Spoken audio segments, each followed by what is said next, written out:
cho nó lò hả tôi à Thế đỡ số đi.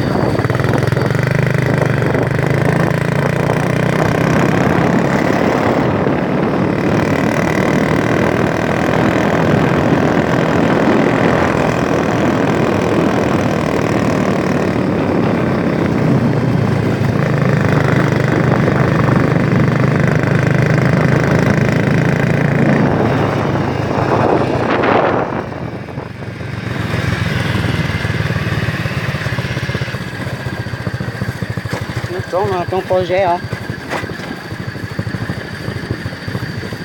Thì là chỉ tôi chế cho tên nó lên. Nó vào chờ chỗ dễ đi. Để chế học.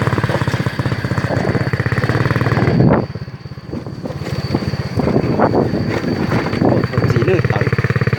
Thở thò. Để xin nó tôi cho này phải chơi của xin nó nữa. Đấy. Đêm. Đó nó lên chế à, chỗ nó bỏ tao đúng chế họ nó lên chế chứ nó. Nó lên chế bán này. Trống tiếp. Trống. Rồi đi chưa? Lại bố à? Bố chứ. Bố chứ. Đứa đứa tàn đấy. Là xíu nó. Là bố chuyện nó nọ. Bố hành đó nè. Nè. Hả? Nó chỉ muốn năng là yêu chả.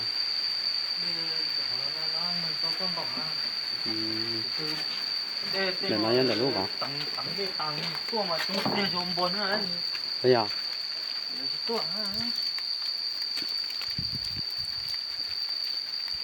Tại chỉ nó ưa phải đó khó thế à?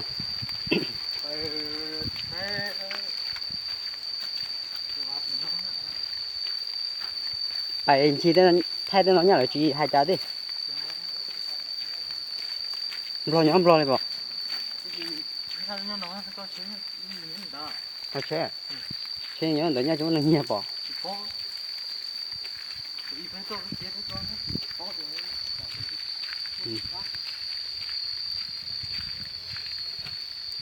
Lúc bán nó là chúng có chỉ tao tía rồi.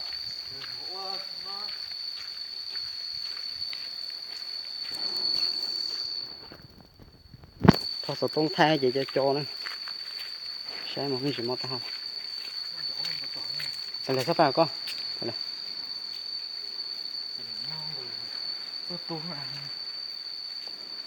Rồi có cơ lúc bán nó. Đấy gì là có chỉ tao tía nữa.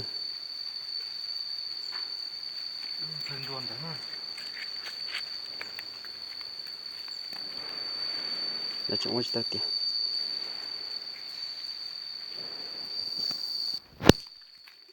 Bên nó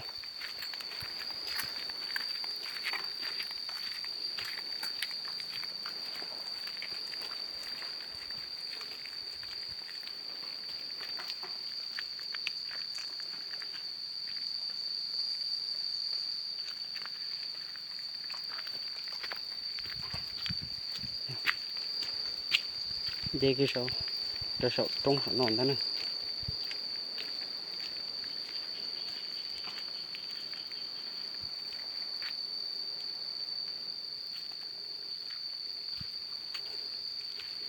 cho nó những dọc bơi dưới là do lực qua đó nè cho nó sẽ những dọc bơi dưới luôn để tôi chỉ cái số cái nón thôi nón tôi là lon này thì chỉ cũng lon này chỉ lót thôi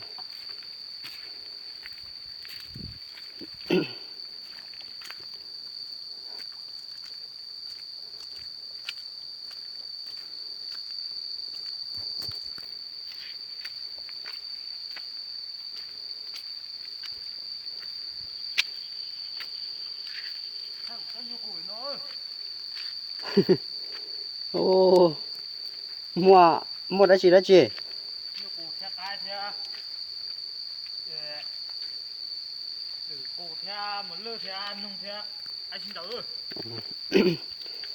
cho bao giờ đu nói lỡ yang nếu yang muốn nó cho lại chỉ tốt có chế đó số là do ở nhà nếu muốn nó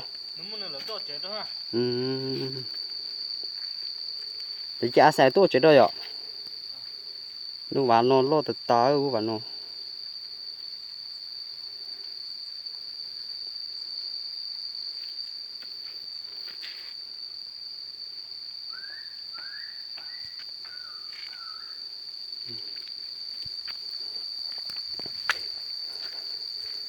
nó mua để qua cái nhu tụi nó chỉ do học hùa là bỏ nó chỉ thao tù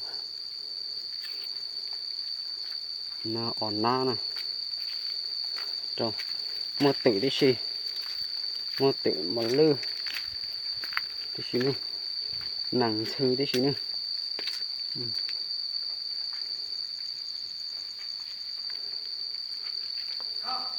ừ hả chả muốn nghe có ảo thế nào là bỏ phà là bỏ dây yêu tốt cho yêu bỏ hết ta ha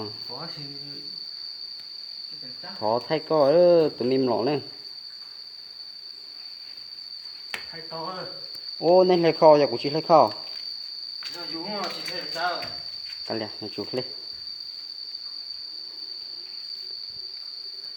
nó cho sẽ yêu quán chứ à muốn nghe nó tung thả bây giờ để sao mà là các văn thi trao nhá còn gì là cô bữa jam nọ cho sợ nó cũng dùng có cơ lúc chỉ nó lại cô và ta cái lọ tao dùng có cơ thế này là cô tu cô chỉ cái năng kia đi cô tập ta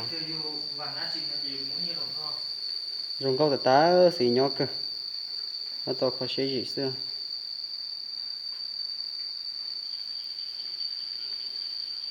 lúc xí là nó giờ là qua chó chuyện lúc xí nữa nhưng có giờ là trâu trua ăn trâu trua vậy